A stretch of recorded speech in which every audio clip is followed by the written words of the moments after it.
Vamos novamente ao livro de Josué, capítulo 3, e vamos ao verso 10. Disse mais Josué: nisto conhecereis que o Deus vivo está no meio de vós, e que de todo lançará de diante de vós os cananeus, os heteus, os heveus, os ferezeus, os girgazeus, os amorreus e os jebuseus. Eis que a arca da aliança do Senhor de toda a terra passa o Jordão diante de vós. Tomai, pois, agora 12 homens das tribos de Israel, um de cada tribo, porque há de acontecer que assim que as plantas dos pés dos sacerdotes que levam a arca do Senhor, o Senhor de toda a terra, pousem nas águas do Jordão, serão elas cortadas, a saber, as que vêm de cima se amontoarão. Tendo partido o povo das suas tendas para passar o Jordão, levando os sacerdotes a arca da aliança diante do povo, e quando os que levavam a arca chegaram até o Jordão, e os seus pés se molharam na borda das águas, porque o Jordão transbordava sobre todas as suas ribanceiras todos os dias da sega, pararam-se as águas que vinham de cima, levantaram-se num montão muito longe da cidade de Adão, que fica ao lado de Zaretã, e as que desciam ao mar de Arabá, que é o mar salgado, foram de todo cortadas. Então passou o povo defronte de Jericó. Porém, os sacerdotes que levavam a arca da aliança do Senhor pararam firmes no meio do Jordão, e todo Israel passou a pé enxuto, atravessando o Jordão. Tendo, pois, todo o povo passado o Jordão, falou o Senhor a Josué, dizendo: tomai do povo 12 homens, um de cada tribo, e ordenai-lhes, dizendo: daqui do meio do Jordão, do lugar onde parados pousaram os sacerdotes os pés, tomai 12 pedras e levai-as convosco e depositai-as no alojamento em que haveis de passar esta noite. Chamou, pois, Josué os 12 homens que escolhera dos filhos de Israel, um de cada tribo, e disse-lhes: passai adiante da arca do Senhor vosso Deus ao meio do Jordão, e cada um levante sobre o ombro uma pedra, segundo o número das tribos dos filhos de Israel, para que isto seja por sinal entre vós. E quando os vossos filhos no futuro perguntarem, dizendo: que vos significam estas pedras? Então lhes direis que as águas do Jordão foram cortadas diante da arca da aliança do Senhor. Em passando ela, foram as águas do Jordão cortadas. Estas pedras serão para sempre por memorial aos filhos de Israel. Verso 9. Levantou Josué 12 pedras no meio do Jordão, no lugar em que parados pousaram os pés dos sacerdotes que levavam a arca da aliança, e ali estão até o dia de hoje. Porém, os sacerdotes que levavam a arca haviam parado no meio do Jordão, em pé, até que se cumpriu tudo quanto o Senhor, por intermédio de Moisés, ordenara a Josué falasse ao povo. E o povo se apressou e passou. Tendo passado todo o povo, então passou a arca do Senhor, e os sacerdotes, à vista de todo o povo. Verso 15. Disse, pois, o Senhor a Josué: dá ordem aos sacerdotes que levam a arca do testemunho que subam do Jordão. Então ordenou Josué aos sacerdotes, dizendo: subi do Jordão. Ao subirem do meio do Jordão, os sacerdotes que levavam a arca da aliança do Senhor, e assim que as plantas dos seus pés se puseram na terra seca, as águas do Jordão se tornaram ao seu lugar, e corriam como dantes sobre todas as suas ribanceiras. Subiu, pois, do Jordão o povo no dia 10 do primeiro mês, e acamparam-se em Gilgal, da banda oriental de Jericó. As 12 pedras que tiraram do Jordão, levantou-as Josué em coluna em Gilgal. e disse aos filhos de Israel: quando no futuro vossos filhos perguntarem a seus pais, dizendo: que significam essas pedras? Farei saber a vossos filhos, dizendo: Israel passou em seco este Jordão. Porque o Senhor vosso Deus fez secar as águas do Jordão diante de vós, até que passasseis, como o Senhor vosso Deus fez ao Mar Vermelho, ao qual secou perante nós até que passamos. Para que todos os povos da terra conheçam que a mão do Senhor é forte, a fim de que temais ao Senhor vosso Deus todos os dias. Capítulo 5, verso 7.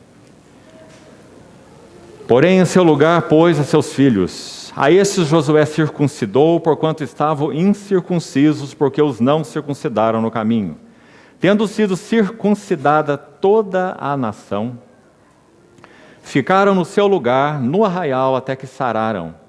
Disse mais o Senhor a Josué: hoje revolvi de sobre vós o opróbrio do Egito, pelo que o nome daquele lugar se chamou Gilgal, até o dia de hoje.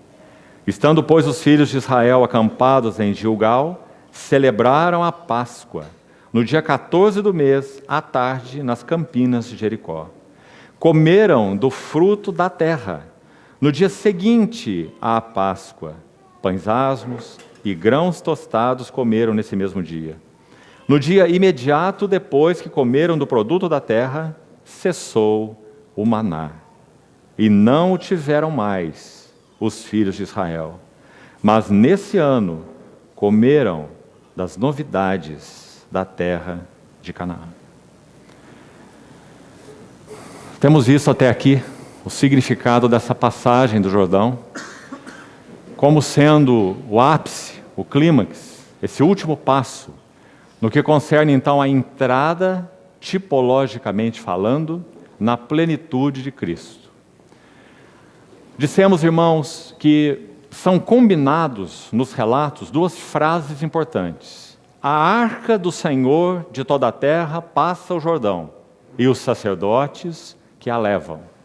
Já falamos sobre o propósito do Senhor em fazer conhecido o fardo do seu coração àqueles que, por sua graça e pelo trabalho da cruz neles, se dispõem a colocarem a arca sobre os seus ombros, cooperando com os interesses e as intenções do Senhor. Já temos compartilhado até aqui o significado dessas coisas. Hoje vamos avançar um pouco mais e, se possível, já entrarmos no capítulo 10 de 1 Coríntios. Os sacerdotes permaneceriam nessa posição no fundo do leito do Jordão até que uma palavra específica fosse ouvida. E ela acontece no capítulo 4, versículo 17. É dito pelo Senhor a Josué, verso 15, que desse ordem aos sacerdotes que levam a arca do testemunho, sempre essa combinação, arca do testemunho, sacerdotes, sacerdotes, arca do testemunho. Chamamos atenção para isso por causa do aspecto da identificação daqueles que estavam na terra com os propósitos de Deus no céu. Falamos, quando tocamos no assunto ligado a Abraão, falamos que a intimidade de Deus aos que o temem, Salmo 25, a intimidade do Senhor é para os que o temem, aos quais Ele dará a conhecer a sua aliança. Intimidade e comunhão do Senhor dada a nós é propósito em si mesmo, não é um meio para atingirmos nada. Comunhão é fim. Nós fomos chamados à comunhão do Seu Filho Jesus Cristo, isso nos basta. Mas, no que concerne a Deus, sim, a comunhão atinge um propósito e um objetivo divino. E citando, por exemplo, o exemplo de Abraão, nós mostramos que a intimidade é com vista, a intimidade de Deus é com vistas à representatividade. Então, na medida que Deus foi visitando Abraão, a cada visita do Senhor, o Senhor preparava Abraão para uma nova visita. Há uma lição, esta lição é extraordinária quando estudamos as 11 visitações do Senhor a Abraão, de Ur a Moriá. Cada visitação era uma preparação do Senhor para uma nova visitação. E então ele ia introduzindo essa espada afiada do Espírito cada vez mais fundo na vida de Abraão e usando aquela navalha sobre a carne de Abraão. E tratando, e tratando, e tratando, passo a passo com Abraão. Até que esse que era simplesmente um idólatra na terra de Ur, se tornasse, em Moriá, aquele que representa Deus Pai em dois aspectos, como nós já mostramos. Capítulo 22 de Gênesis, enviando o Filho. Capítulo 24 de Gênesis, enviando o Espírito. Aliás, a carta aos Gálatas faz menção das duas coisas no capítulo 4, versos 4 a 6. Diz que Deus enviou o seu Filho por causa da nossa redenção. E Ele enviou o Espírito de seu Filho, que clama, Abba Pai, por causa da nossa filiação. Então, há dois envios em Gálatas 4. Deus enviou o seu Filho, Deus enviou o Espírito do seu Filho. E da mesma maneira na tipologia é isso que nós vemos em Gênesis 22 e Gênesis 24. Abraão enviou o seu filho, podemos assim dizer, lá naquele altar em Moriá, ele e seu filho vão lá, mediante a ordem de Deus, tremendamente representativo, Isaque, a quem amas, teu filho, teu único filho, a quem amas, e oferece-me sobre um dos montes que eu te mostrarei. Um dos sentidos de Moriá é visível, além de escolhido do Senhor. Então é muito claro que Moriá fala de representatividade. Agora, irmãos, havia, voltando a Josué 3, uma ordem específica do Senhor para aqueles que levavam a arca sobre os seus ombros, que estavam no fundo do leito do Rio Jordão. E penso que também aqui podemos, à luz do Novo Testamento, fazer uma relação maravilhosa. A expressão do verso 17. Então ordenou Josué aos sacerdotes, dizendo: subi do Jordão. À luz do Novo Testamento, o texto que já citamos, 2 Coríntios 4, como nós podemos interpretar essa situação tipológica? 2 Coríntios 4, 7 diz assim: temos, porém, esse tesouro em vasos de barro, para que a excelência do poder seja de Deus e não de nós. Então, Paulo fala sobre suas experiências circunstanciais na sequência. Em tudo somos atribulados, somos angustiados, somos perseguidos. Você deve se lembrar do texto?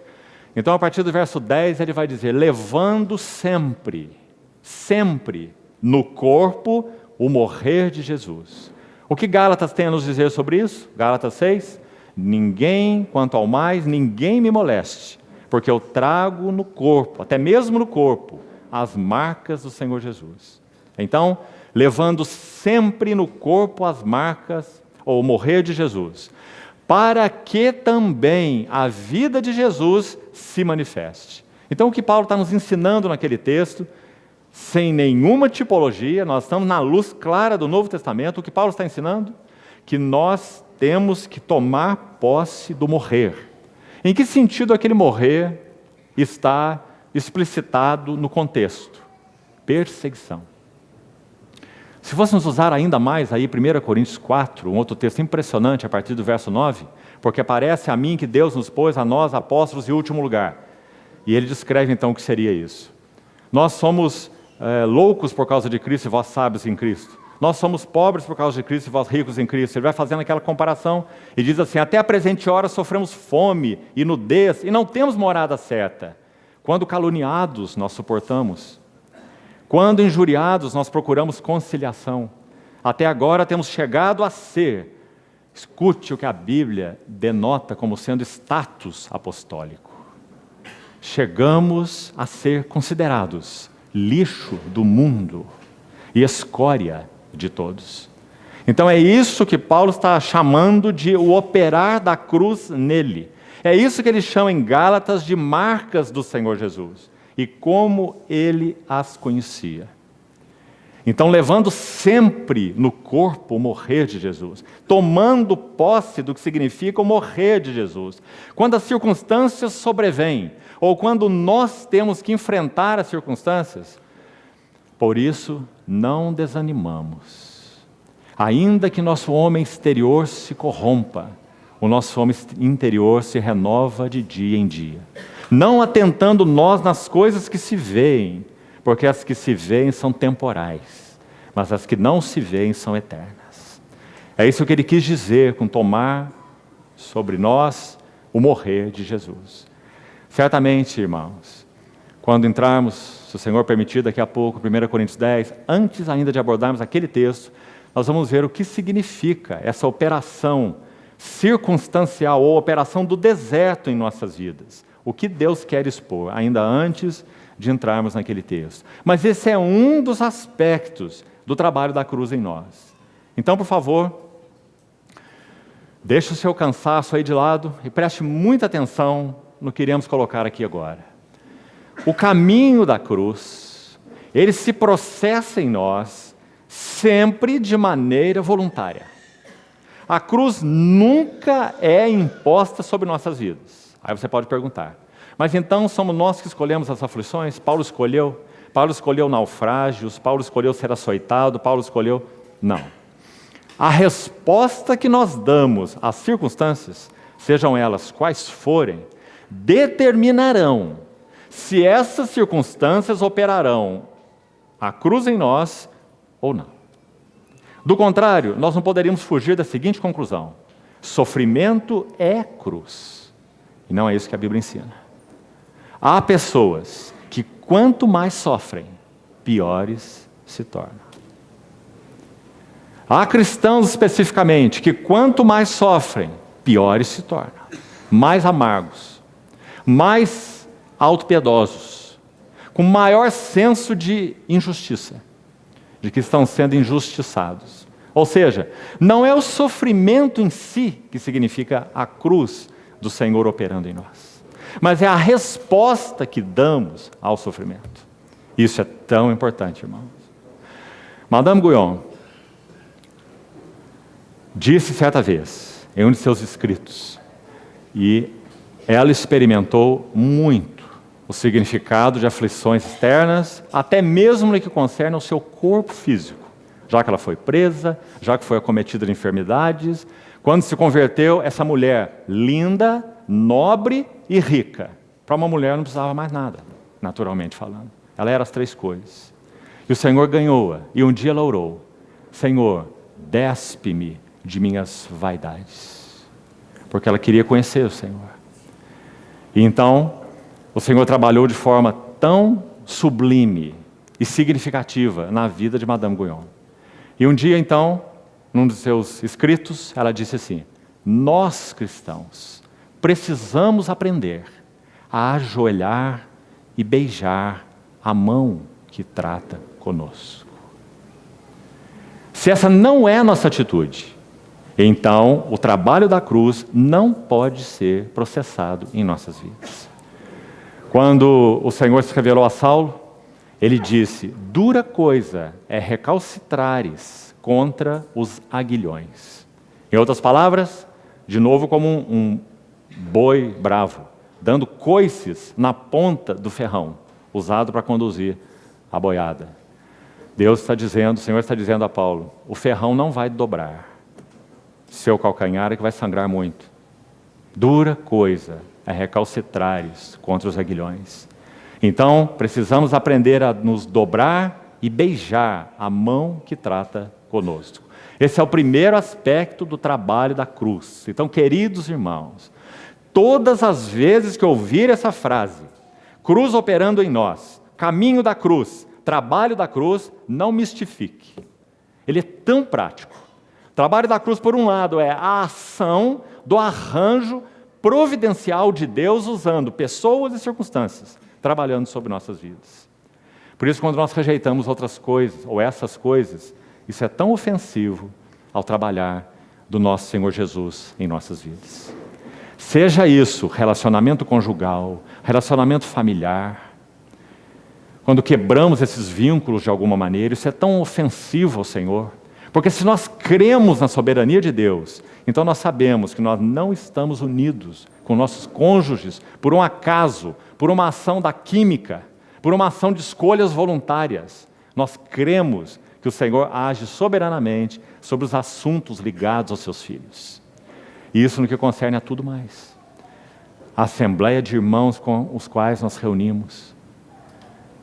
Por causa da falta do trabalho da cruz em nós temos um frenesi em buscar o grupo melhor, o grupo ideal, Se você encontrar, não entre nele, que você vai atrapalhar.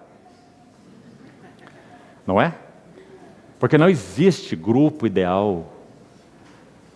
Existe caráter ideal. É aquele que o Senhor quer formar em nós pelo trabalho da cruz. Então, se cremos no Deus que intervém, na providência divina, então todos os arranjos são arranjos divinos. A questão é a nossa pouca capacidade de ouvir o Senhor. Essa é a questão. Não os seus arranjos, mas o nosso ouvido é o problema. Então, o primeiro aspecto do trabalho da cruz, circunstâncias. 24 horas por dia, podemos assim dizer. O Senhor está arranjando circunstâncias, com um propósito. Importa que Ele cresça e que eu diminua. Agora, qual o outro aspecto do trabalho da cruz? Para que pela graça do Senhor você nunca mais esqueça desses dois braços do trabalho da cruz. O outro braço, a ação da palavra viva de Deus nos nossos corações. Aí nós temos Hebreus 4:12. Porque a palavra de Deus é viva e eficaz, e é mais cortante que uma espada de 2 gumes, e penetra até o ponto de dividir alma de espírito. Aí está, em palavras simples, o cerne do nosso problema. Quantas vezes nós interpretamos algo como sendo espiritual, que é puramente atividade da alma? Quanto da carne tem sido posta a serviço do Senhor? Assim como Sara colocou a sua, dizendo para Abraão que Deus fez a promessa, ela cria nessa promessa, Abraão teria um filho, mas não necessariamente dela. Sou uma mulher velha, estéril, então tome Agar, porque sei que aí se cumprirá a palavra do Senhor. Carne posta em atividade, em relação à obra de Deus e não em relação ao mundo. Carne buscando responder à palavra do Senhor e à promessa do Senhor. Queridos irmãos, para nossa tristeza, há muito da carne colocada a serviço do Senhor. E essa é a causa de nossa esterilidade, frustração, na grande maioria das vezes. A palavra de Deus é viva e eficaz. E de novo, chamando a atenção para o ponto anterior, novamente essa não é uma ação compulsória. Como sabemos? O próprio texto de Hebreus 4, que citamos, o 12, a palavra de Deus é viva e eficaz, também, no contexto, temos o verso 2, extremamente importante, que vai dizer que a geração do deserto, essa aqui é nosso foco, de nosso estudo nesses dias, a geração do deserto ouviu a palavra do Senhor, recebeu, nesse sentido, a palavra do Senhor. Mas tem um mas, naquele verso 2 de Hebreus 4. Mas a palavra que ouviram não lhes aproveitou. Qual o problema com a palavra? A palavra é a palavra de Deus. A palavra em si mesma é viva, é eficaz. Mas a palavra que ouviram não lhes aproveitou, porque não foi misturada ou acompanhada com a fé naqueles que a ouviram. Essa ideia já foi colocada no capítulo 2 de Hebreus. No 3 também, no capítulo 3, 7 diz: hoje, se ouvirdes a sua voz, não endureçais os vossos corações. Aliás, 3 vezes esse Salmo 95 é citado em Hebreus 3 e 4. Hoje, se ouvirdes a sua voz, não endureçais os vossos corações. E no capítulo 2 também de Hebreus. Importa que nos apeguemos, agarremos a ideia, com mais firmeza, às verdades ouvidas. O problema não está com as verdades ouvidas. O problema está com o quanto nos agarramos às verdades ouvidas. Por isso o trabalho da cruz não é compulsório. A palavra de Deus não tem ação compulsória em nossa vida, as circunstâncias não têm ação compulsória em nossas vidas.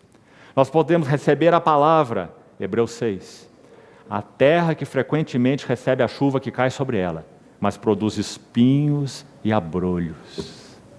O problema está com a chuva ou com a terra? Compreende, irmão? Nem a ação da palavra, nem a ação da circunstância são compulsórias.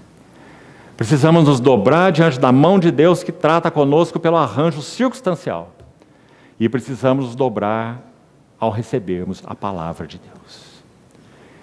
E dizer: Senhor, não permita que meu coração seja um vaso furado. é o sentido da palavra desviaram em Hebreus 2.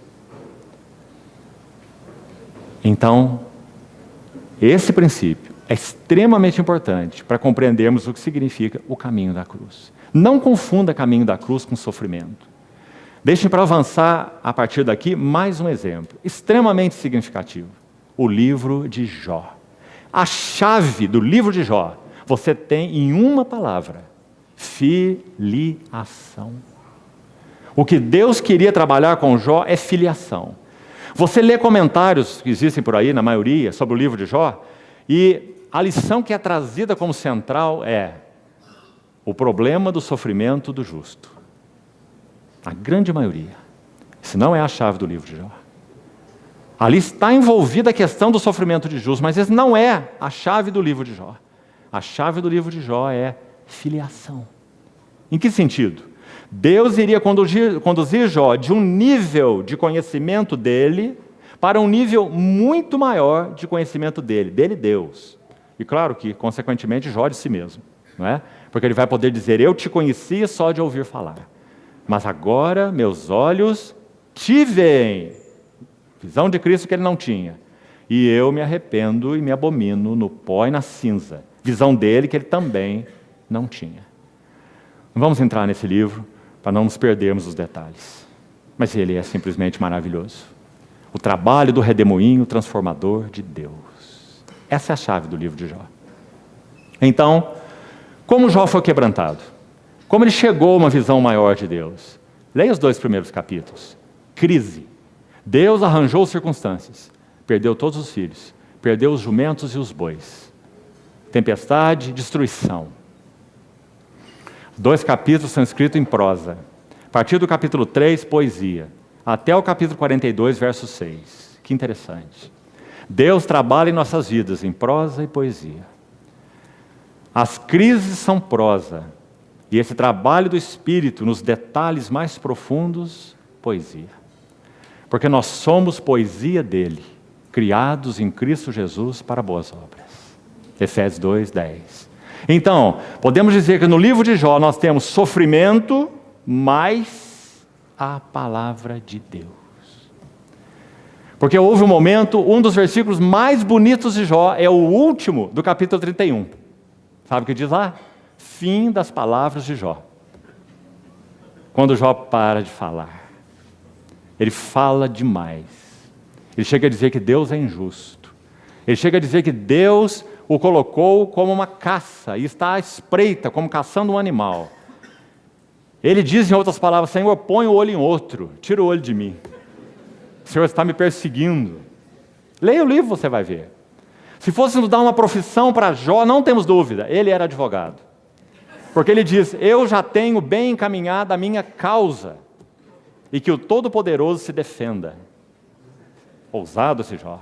Mas o problema de Jó é que Deus não descia ao seu tribunal. Jó respondia a Jó, Deus respondia a Jó com silêncio. E queridos irmãos, para nós, por causa do que somos, não há nada mais ensurdecedor do que o silêncio de Deus.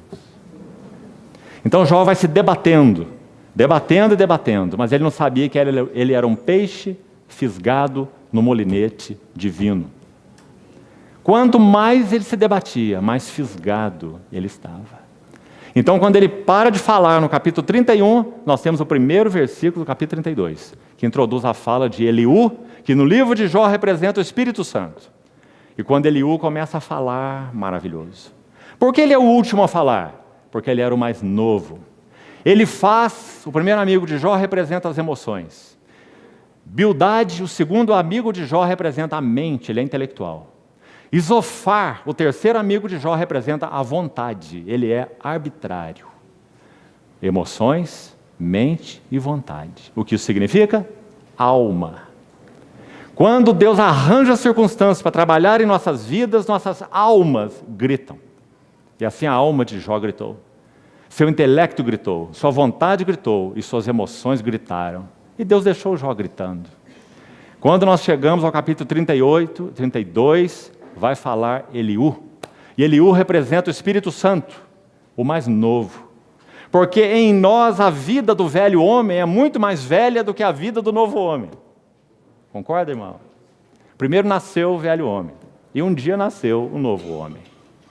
Todas as vezes que Deus trabalha em nossas vidas, o primeiro que fala é o velho homem, contra os arranjos de Deus. Insubmisso, pretensioso, rebelde, resmungão. Mas então, quando Eliú conclui a sua fala, Jó já está em outra condição, porque Eliú vai revelar algo do caráter de Deus que Jó não conhecia. Mas ainda há mais, e agora é o capítulo 38 de Jó. Então Deus, do meio de um redemoinho, respondeu a Jó. E ele vai fazer um questionário para Jó, que Jó vai tirar 0, porque as perguntas são impossíveis de se responder. Ele vai falar sobre o caminho do vento, ele vai falar sobre cabra montesa dando cria, ele vai falar sobre relâmpago, e Jó deve ir ficando de boca aberta, dizendo: eu não sei nada sobre isso, Senhor. É como se o Senhor dissesse: você não sabe nada sobre os meus caminhos.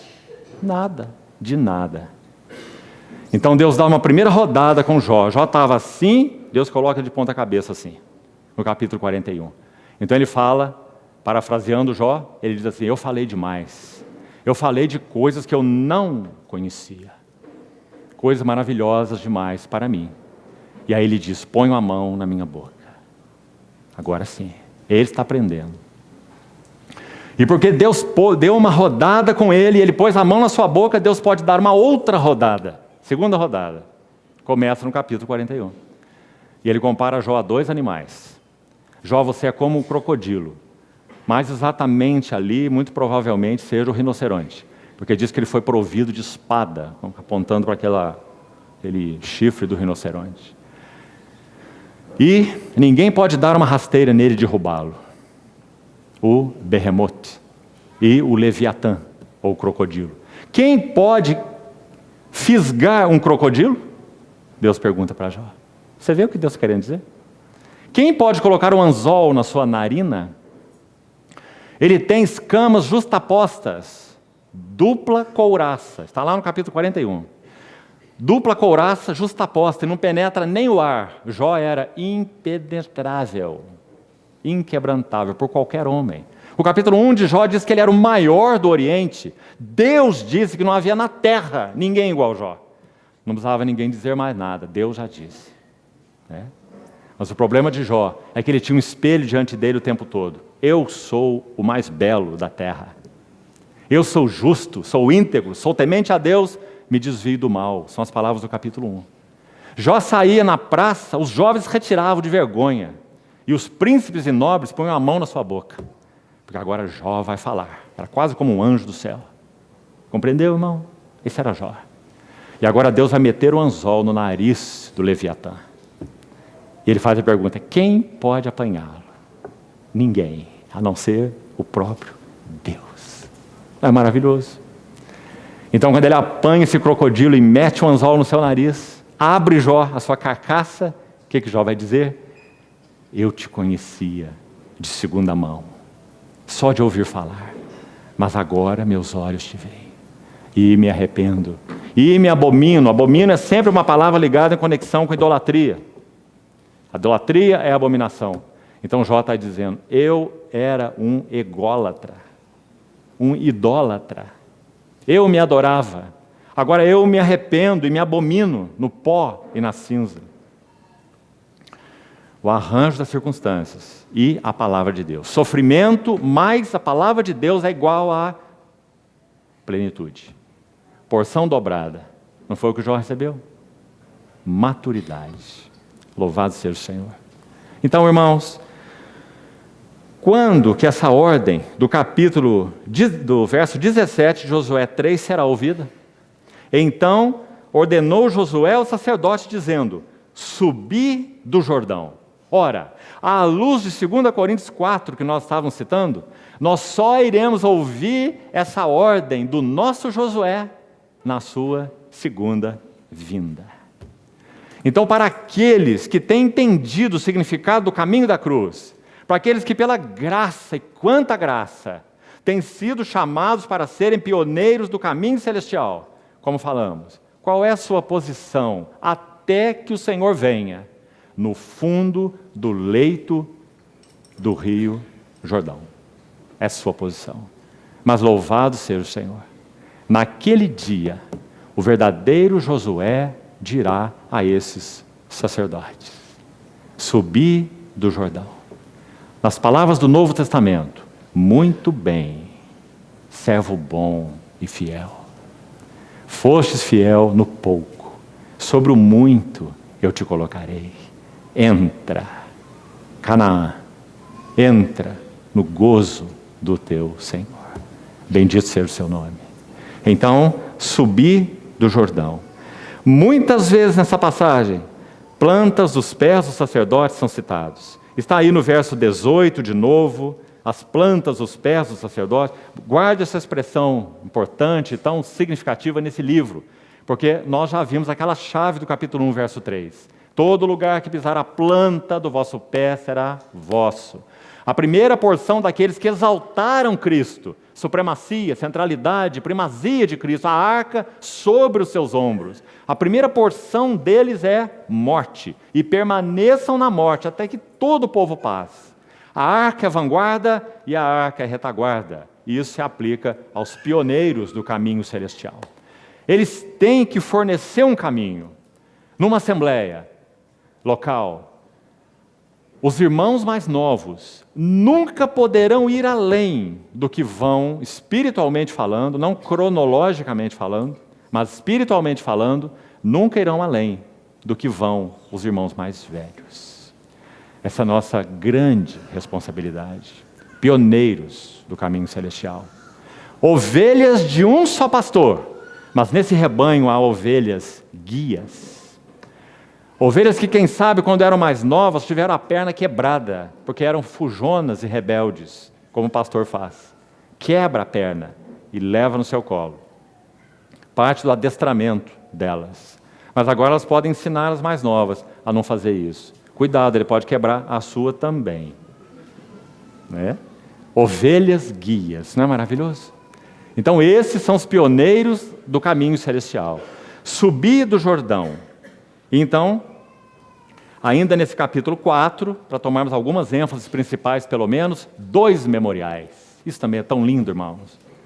A ordem de Deus é que, enquanto o povo passava, processo de mais ou menos 2 milhões de pessoas, passando por aquele rio, então, um de cada tribo deveria ir ao leito do rio e tomar uma pedra, e levar aquela pedra para o acampamento de Gilgal, que aconteceria quando todo o povo terminasse de passar. Mas Josué faz algo mais. As pedras, ou no leito do rio, Josué também manda erigir uma coluna de 12 pedras. Então havia um memorial da morte no fundo do leito do rio, 12 pedras, uma representando cada uma das tribos de Israel. E havia uma contraparte na margem do rio do lado de fora. Aquela coluna que foi erigida também com 12 pedras. Você viu no texto, enquanto líamos? Que figura mais interessante e maravilhosa. Porque sempre que em nós opera a morte, em outros opera a vida. Princípio de 2 Coríntios 4. E mais um detalhe. Porque a palavra de Deus, um dos aspectos do trabalho da cruz, como já explicamos, é a ação da palavra de Deus acolhida nos nossos corações e misturada com fé. Diz o texto que essa espada tem 2 gumes. Primeira coisa é que a palavra ali não é espada, na língua original, porque não é instrumento de guerra, de guerreiro. É faca, é adaga. Porque o pano de fundo é sacerdote e sacrifício. Sacerdote não usa espada. Quem usa espada é guerreiro. Então o texto ali é: porque a adaga de Deus, a faca do sacrifício de Deus, é viva e eficaz. E tem 2 gumes. Então vamos chamar atenção para isso. À luz desses 2 memoriais do livro de Josué 4. Um gume opera morte. O outro gume opera ressurreição. Ou seja, todas as vezes que nós acolhemos a palavra de Deus nos nossos corações, as 2 coisas estão se processando em nós. Porque, irmãos, sejamos honestos, e não estamos usando em nenhum sentido uma linguagem exagerada. Há muita escória nos nossos corações, e o Espírito Santo sabe disso. Então, quando a palavra de Deus entra, está o gume da morte. Lembra quando citamos Lucas capítulo 1? Quando Simeão coloca o Senhor Jesus nos braços de Maria? Este menino está destinado para 2 coisas: ruína e levantamento.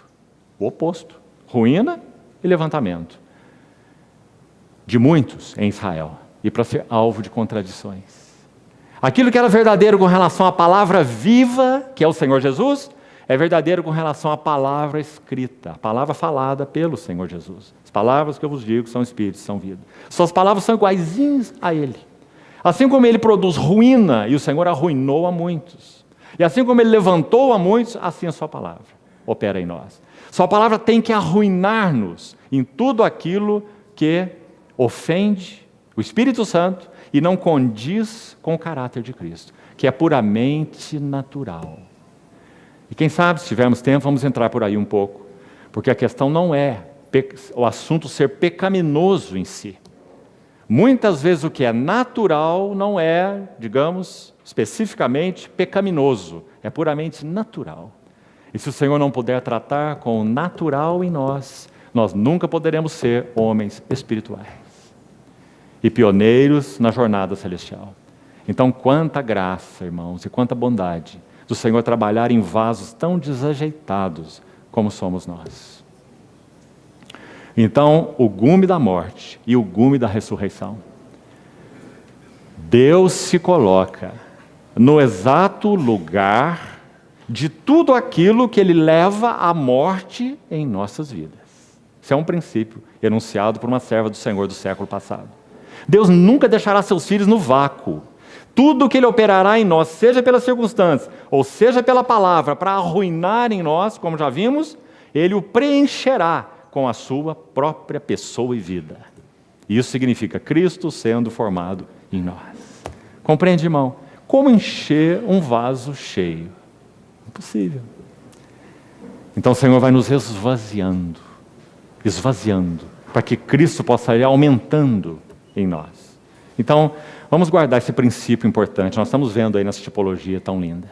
Está lá, aquela coluna que é vista do lado de fora, 12 pedras, representando toda a nação. Memorial de Deus para toda a nação, memorial de ressurreição. Passamos esse Jordão em seco. Era isso que essas pedras diriam. Mas vamos nos lembrar, isso só aconteceu porque havia, no fundo do leito do rio, um memorial de morte. 12 pedras, mas quem parou lá, não foram os 12 filhos de Israel, um representando cada tribo. Foram os sacerdotes levitas com a arca nos ombros, representando todo o povo. Mas maravilhoso. Memorial da morte, memorial da ressurreição. Então aquele lugar, podemos dizer assim, não podia ter um outro nome, senão Gilgal. Gilgal significa despojamento. Que interessante. E o que aconteceu em Gilgal? O povo ali foi circuncidado. Porque a segunda geração, os pais morreram no deserto, errantes, 38 anos, além do ano e meio que andaram, quase 40 anos, e os filhos entraram na herança. Para entrar, eles teriam que ser circuncidados. Irmãos, é claro que as duas figuras estão estreitamente ligadas. O memorial da morte no fundo do leito do rio, em nós opera a morte, trazendo sempre no corpo morrer de Jesus, para que também a vida de Jesus se manifeste em nossa carne mortal. Em nós, onde opera a morte, também se manifesta a vida de Jesus em nossa carne mortal. 1. E 2. Em nós que opera a morte, em vós opera a vida. Compreendeu?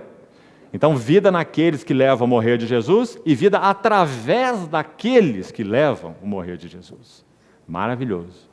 Então, o memorial no fundo do leito do rio, o memorial do lado de fora do rio, correspondentes. Porque a palavra de Deus opera esse duplo ato, morte e ressurreição. Então, Gilgal, circuncisão. Paulo vai falar sobre o que significa circuncisão. O livro de Gálatas vai nos ajudar muito na questão da circuncisão. E Paulo, em Romanos 2, vai dizer que a verdadeira circuncisão não é aquela operada na carne, como essa aqui que eles experimentaram em Josué, capítulo 5. Romanos 2. Paulo vai dizer que a verdadeira circuncisão é aquela do coração, que é operada no Espírito e cujo louvor não procede de homens, mas sim de Deus. Então essa é a circuncisão do coração. Em Colossenses também ele fala da circuncisão de Cristo. se referindo à morte e ressurreição. Ele está dizendo que o batismo cristão no Novo Testamento é a realidade espiritual da circuncisão no Velho Testamento. Então diz que nós somos aqueles que participam da circuncisão de Cristo, Colossenses 2, tendo sido sepultados com Ele na morte pelo batismo. E também dali ressuscitados, e agora na linguagem de Romanos 6 e 7, para andarmos então em novidade de vida, morte e ressurreição, os dois lados da cruz. Então, irmão, que interessante e precisa essa tipologia tão linda. 2 altares, morte e ressurreição, circuncisão de todos os filhos de Israel, no lugar despojamento, Gilgal. Ou seja, para que a partir daqui eles pudessem conquistar a terra, palmo a palmo, com as plantas dos seus pés tocando sua possessão, como já explicamos, eles teriam que ter em si a marca da circuncisão. E nós sabemos então o que isso significa espiritualmente. O Espírito do Senhor tem que ter lugar em nossas vidas, para despojar-nos. Agora a linguagem de Efésios 4, 20 a 24, que vai dizer: quanto ao trato passado, vos despojeis. Gilgal, despojamento. Vos despojeis do velho homem. E não está falando isso para ímpios, está falando para irmãos, a igreja dos Efésios. Vos despojeis do velho homem que se corrompe segundo concupiscências do engano. Efésios 4, 22. E diz: e vos renoveis no espírito do vosso entendimento e vos revistais do novo homem criado segundo Deus, em justiça e retidão que são da verdade. Velho homem, novo homem. Despojamento, circuncisão. Então, para completarmos rapidamente a tipologia, já lemos no capítulo 5, verso 10. Estando, pois, os filhos de Israel acampados em Gilgal, celebraram a Páscoa. Um detalhe importante: a última vez que a Páscoa foi celebrada foi no 2º ano depois da saída do Egito. Ou seja, há 38 anos eles não celebravam a Páscoa. Não é interessante? Amanhã, se o Senhor permitir, conforme foi anunciado, estaremos partindo o pão juntos. Qual a realidade espiritual disso? Para o que Deus olha quando nós estamos reunidos partindo o pão? Um ritual? O que Ele deseja comunicar a nós quando nós partimos o pão? Eu sou do meu amado e meu amado é meu. Senso de mútuo pertencimento.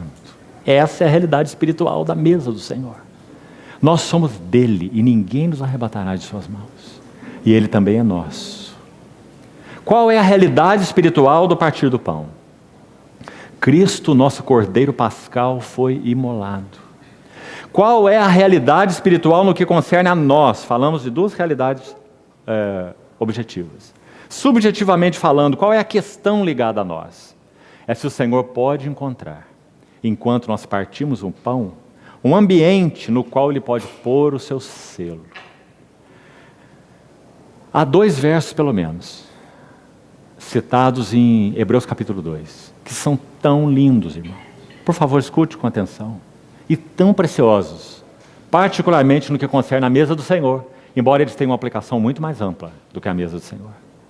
Mas o Hebreus 2, cita o Salmo 22, verso 22. Salmo 22, 22, que diz assim: a meus irmãos declararei o teu nome. É o Filho falando ao Pai. Porque o Salmo 22 é o Salmo da cruz. Deus meu, por que me desamparaste? O Salmo do Cordeiro na cruz. Ele diz que em função dessa obra que ele estava realizando tão fielmente e tão obedientemente, então, a meus irmãos, porque ele é o primogênito entre muitos irmãos, e a meus irmãos, eu declararei o teu nome. Não é maravilhoso? E também ele continua: cantar-te-ei. Quem está cantando aí? O Senhor Jesus, é Ele que está falando. Ele falando do seu Pai. Cantar-te-ei louvores no meio da congregação. Essa é a realidade espiritual do partir do pão. Não é uma ordenança simplesmente, um ritual ordinário de todos os domingos, ritualístico. Bendito seja o Senhor. Como nós carecemos em avançar na realidade espiritual do partir do pão, da mesa do Senhor. Então aqui está o povo de Israel comendo Páscoa. 38 anos sem ela. Porque eles não tinham nenhuma realidade espiritual do que a Páscoa significava enquanto eram errantes no deserto. O que eles tinham era murmuração, cobiças, e o que nós vamos ver em 1 Coríntios 10, rebeldia, falta de compreensão dos propósitos do Senhor. Não tinham nenhuma realidade espiritual da Páscoa. Então, depois que passaram o Jordão, depois que houve memorial da morte, memorial da ressurreição, depois que a navalha trabalhou na carne deles, e já vimos o sentido então espiritual disso, Gilgal, despojamento, circuncisão do coração, agora eles podem comer a Páscoa do Senhor. Então Paulo vai dizer em 1 Coríntios 5, celebremos a festa, porque o nosso Cordeiro Pascal foi imolado. Mas celebremos como? Não com fermento de malícia e invejas, mas com os asmos da sinceridade e da verdade. Se há uma coisa que não havia no meio desse povo, esses 38 anos, era sinceridade e verdade. Havia cobiça, murmuração e idolatria e rebelião. Mas agora eles comem a Páscoa. Maravilhoso. E então, duas coisas para concluirmos essa tipologia. No dia seguinte, depois que comeram a Páscoa, ou comeram do produto da terra, último verso da sessão que lemos, 5:12, cessou o maná. O próprio Senhor Jesus disse que o maná era uma figura dele mesmo, que ele era o pão vivo que desceu do céu, e aquele pão, vossos pais comeram maná no deserto e morreram. Eu sou o verdadeiro, que na linguagem de João é que tem realidade. De novo, sombra com realidade. Não é o maná falso e o maná verdadeiro, é o maná sombra e o maná real. Compreendeu? É o maná figura, o maná tipo e o maná real. Eu sou o verdadeiro pão que desceu do céu. Quem de mim se alimenta, por mim viverá. Então, cessou o maná, um tipo transitório, não o tiveram mais os filhos de Israel, mas nesse ano comeram das novidades da terra de Canaã. Que frase maravilhosa. Paulo em Efésios 3:8 diz assim, a mim, o menor de todos os santos. Por que ele diz isso? Falsa modéstia? Como nosso querido irmão nos alertou ontem sobre o perigo da falsa modéstia, da falsa espiritualidade? Será que foi por isso que Paulo falou que ele era o menor de todos os santos? Não. É porque ele escreve para Timóteo posteriormente dizendo assim, eu era um blasfemo, insolente e perseguidor da igreja. Compreende, irmão? Então Paulo não está brincando com palavras. Ele está dizendo muito bem o seu conhecimento a respeito de quem ele era. Então ele diz, a mim, o menor de todos os santos, me foi dada esta graça de pregar aos gentios o evangelho das insondáveis riquezas de Cristo. Maravilhoso. Então aqui nas palavras de Josué, comeram das novidades da terra de Canaã. Agora, em poucos minutos, nós vamos a 1 Coríntios capítulo 10. 1 Coríntios 10 diz assim, acho que antes desse texto, por favor, manuseie rápido sua Bíblia, Deuteronômio capítulo 8. Deixa aí Coríntios 10, já voltamos nele. Deuteronômio 8, verso 2. 8:2. Deuteronômio. Recordar-te-ás de todo o caminho pelo qual o Senhor teu Deus te guiou no deserto estes 40 anos. E agora, o propósito do deserto, para te humilhar, para te provar, para saber o que estava no teu coração, se guardarias ou não os seus mandamentos. Ele te humilhou e te deixou ter fome. Arranjo circunstancial de Deus, trabalho da cruz, ineficaz para a primeira geração, não produziu nada na primeira geração. Graças ao Senhor pela segunda geração. E aí está o livro de Hebreus sobre esse pano de fundo. Ele te humilhou, te deixou ter fome, te sustentou com o maná que tu não conhecestes, nem teus pais o conheceram, para te dar a entender que não só de pão viverá o homem, mas de tudo o que procede da boca do Senhor, disso viverá o homem. Então, verso 2 e início do verso 3, propósito do deserto.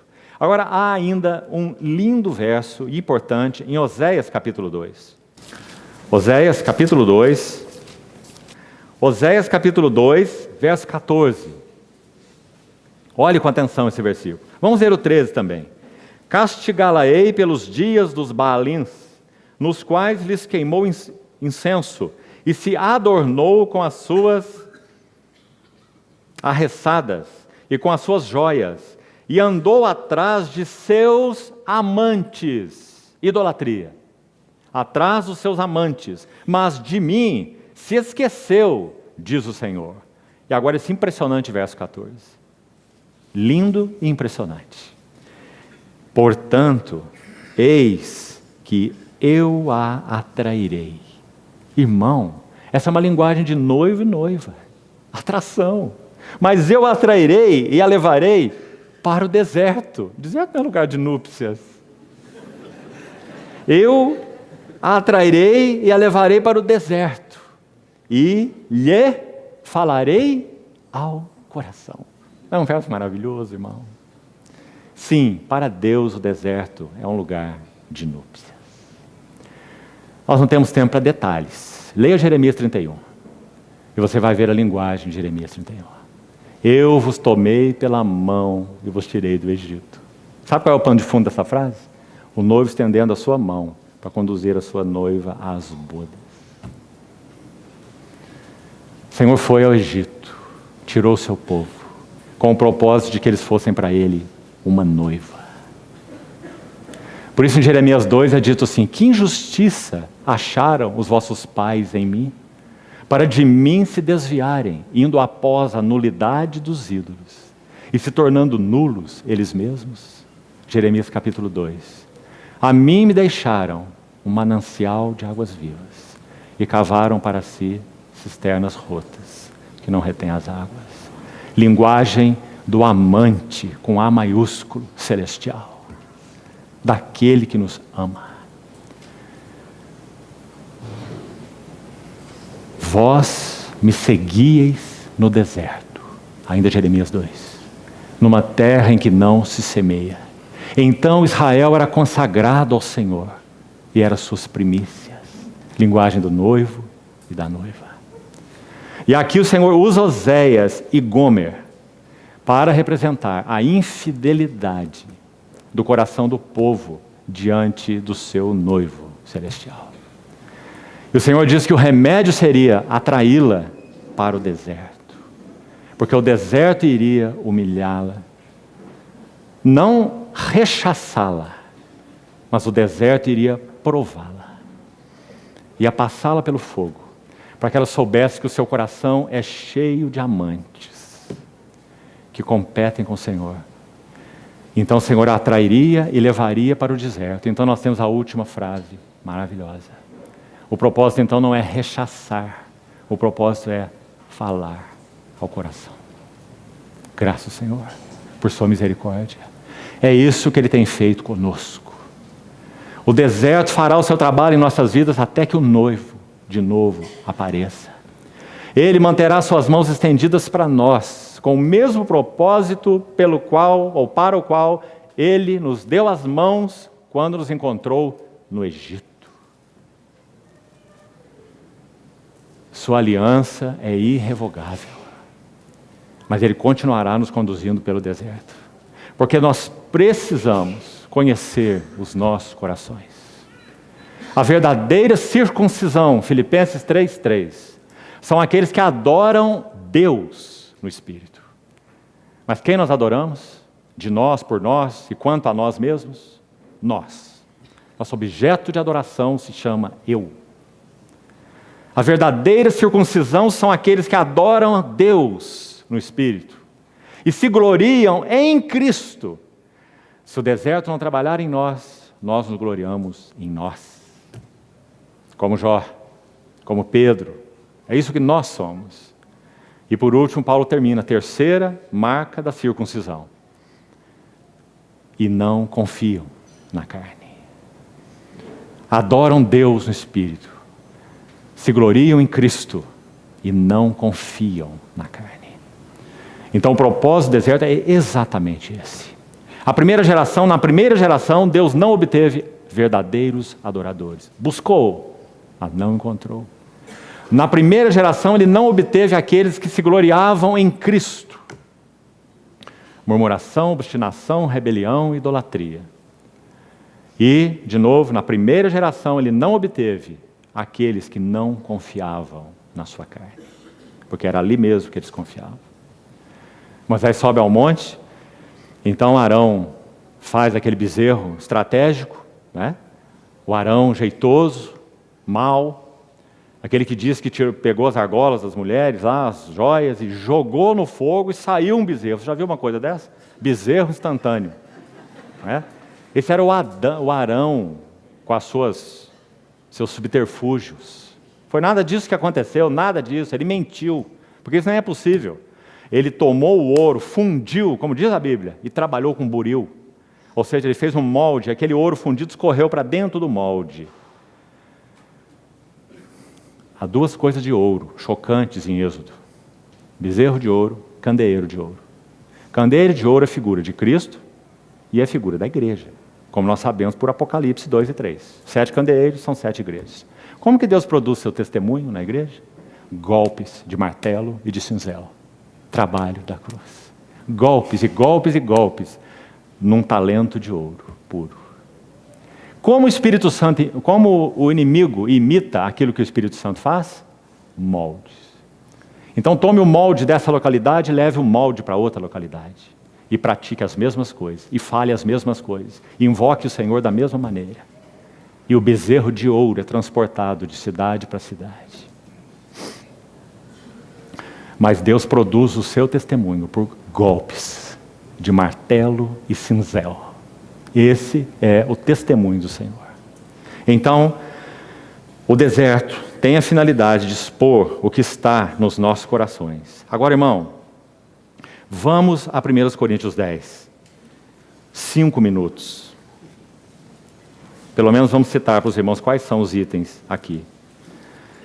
Já lemos de 1 a 4, então só para ganharmos tempo não vamos repetir as coisas gloriosas que estão escritas nos 4 versos. Tudo que o povo experimentou. Saiu do Egito, comeu manjar espiritual, bebeu de uma fonte espiritual, foram batizados na nuvem e no mar com respeito a Moisés. Olha como a tipologia é clara quando interpretada aqui à luz do Novo Testamento. O que aquilo significava?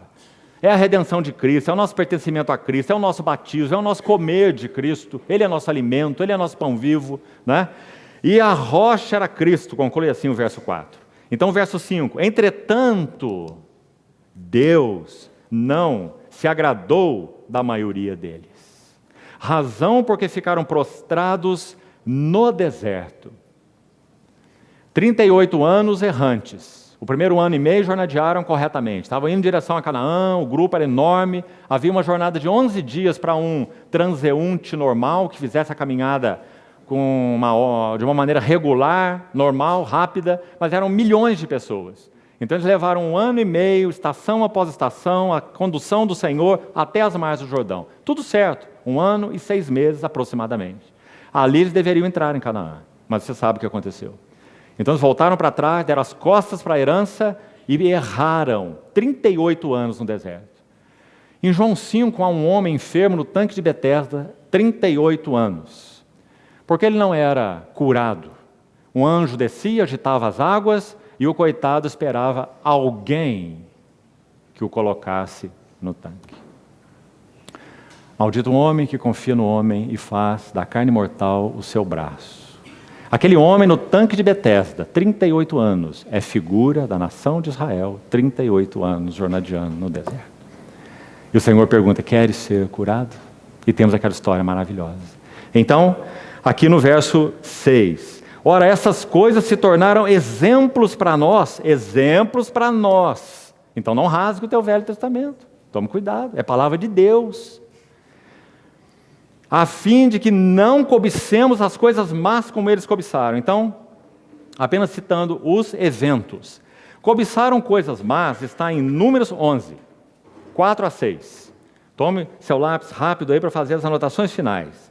Números 11, de 4 a 6. O texto, leia Números 11 todo, porque o texto é chocante, irmão, você não vai acreditar. Se não tivesse escrito na Bíblia, não íamos acreditar. Aqueles homens não eram crianças, eles saíram do Egito, estavam acostumados a comer carne, alhos, pepinos, cebolas, tudo que é fedorento está lá no Egito. Né? E é aquilo que eles estavam acostumados a comer. Quando eles foram para o deserto, então o apetite deles vai ser exposto. Né? Então, o verso 6 diz, e não cobicemos as coisas más como eles cobiçaram. Números 11, que eu já citei, eles perguntam assim, quem nos dará carne a comer? Eles não foram levados para o deserto para comer carne. Foram levados no deserto para comer maná. Tinham que ter a dieta mudada. Porque nós somos constituídos daquilo que comemos. Então eles iam comer aquele pão de Deus, para que o Senhor pudesse ter acesso à vida deles, e o tratar de Deus neles, e para que, enfim, eles pudessem, de glória em glória, serem transformados, na linguagem do Novo Testamento, é claro. Né? Esse era o propósito de Deus. Enfim, Canaã, que eles não atingiram nunca. Então, o que eles cobiçaram? Carne. E se você ler Números 11 e fizer contraste com Êxodo 16, muito interessante, porque 2 vezes eles pediram carne. Escute bem, em Êxodo 16, Deus dá a carne que eles pediram, sem juízo. Deus não julgou, Deus deu a carne. Ele mandou um bando de codornizes, lembra-se? E eles comeram os codornizes, sem nenhum problema. Deus atendeu na sua misericórdia. Eles tinham acabado de sair do Egito. Moisés canta o cântico de livramento em Êxodo 15. Em Êxodo 16 eles pedem carne. Bebês no deserto. Deus vai julgar os seus bebezinhos? Não. Bebezinhos estão com fome de carne, não dá carne para os bebezinhos e vamos deixá-los satisfeitos nesse momento e vamos continuar conduzindo os bebezinhos. Mas em Números 11, não. Eles já tinham jornadeado um tempo com o Senhor. Então agora, quando eles perguntam, quem nos dará carne? Deus dá a carne com juízo. Compreendeu? Porque agora eles não deveriam ter pedido carne. Eles já tinham estações com Deus suficientes para conhecer algo de quem era Deus. Em outras palavras, Deus não rebaixa os seus padrões. Sim, Ele nos trata condescendentemente, porque senão nós estaríamos perdidos. Ele condescende conosco. Mas condescender é uma coisa, baixar o seu padrão é outra coisa. Então Ele concedeu a carne estava ainda entre os dentes, e eles foram acometidos de juízo, e morreram milhares. Ainda a carne estava entre os dentes, e eles estavam morrendo. Há um salmo que diz, e concedeu-lhes o que queriam, mas fez com que sua alma se definhasse. Séria advertência. E ainda há uma expressão no capítulo 11 de Números chocante, no verso 13 e 18 de Números 11. Ali estão esses homens, não crianças e adolescentes, e chorando nas suas cabanas, porque não tinham carne. Você pode imaginar, irmão? E Deus levou isso em conta, porque está escrito aí. Deus está falando com Moisés assim, eu vi que eles choraram pedindo carne. Que Deus nós temos, não é? Maravilhoso. Os homens com apetite egípcio experimentaram o sangue do cordeiro na porta, a carne dentro da casa, mar vermelho abrindo, todas essas maravilhas, e agora queremos carne. E chorando nas suas cabanas. Mas não só isso. Há um verso ainda ali em Números 11 que diz assim, muito sério e triste, irmão. Esses homens também disseram assim, íamos bem no Egito. Íamos bem no Egito. Eles estão dizendo que história é essa de Moisés ir lá, tirar a gente do nosso conforto. Está certo que tinha uns chicotes lá nas costas, mas nós tínhamos tudo mais que nós queríamos. Né? Íamos bem no Egito. Mas depois que aquele sangue foi passado na porta, aquela carne foi comida, aquele mar se abriu, nossa vida virou de cabeça para baixo. Não é? Queridos irmãos, sim, por um lado foi isso que aconteceu conosco mesmo. Nossa vida virou de ponta cabeça quando conhecemos o valor do sangue precioso e da carne do cordeiro, da Páscoa. Quando nosso apetite começou a ser mudado, quando o Senhor foi removendo os alhos, pepinos e melões e carne e nos dando o maná do céu, não só de pão viverá o homem, mas de toda palavra que procede da boca do Senhor. Então o que significa não cobicemos coisas más, como eles cobiçaram? Está aí, Números 11. Segundo, versículo 7, idolatria. Só podemos citar o contexto, é Êxodo 32. Levantaram o bezerro de ouro. Então não vos façais, pois, idólatras. Deus deseja nos conduzir ao deserto para expor a idolatria dos nossos corações. Agora, um detalhe importante. Se você ler Êxodo 32, você vai ver o que significa o bezerro de ouro. Eles disseram assim: faze-nos deuses, Arão, que nos conduzam por esse deserto. Porque esse Moisés não sabemos o que aconteceu com ele. Ou seja, o que significa o bezerro de ouro? Incapacidade de esperar em Deus por sua direção. Esse Moisés, não sabemos o que aconteceu com ele. Faze-nos deuses que nos guiem. A esperança deles estava no visível, no palpável, no tangível. Faze-nos deuses. Incapacidade de esperar e depender do Senhor. Está cheio disso nos nossos corações. Nós somos atabalhoados, nós somos afoitos, nós colocamos a mão na frente da mão do Senhor. Citamos Isaías 52:12, que diz: o Senhor irá adiante de vós, e Ele também será a retaguarda. Aquele verso maravilhoso, Isaías 52:12. Mas se nós metemos nossa mão na frente do Senhor, Ele deixa, irmão. Porque Ele tem que deixar, para que nós saibamos o que significa meter a mão à frente da mão do Senhor.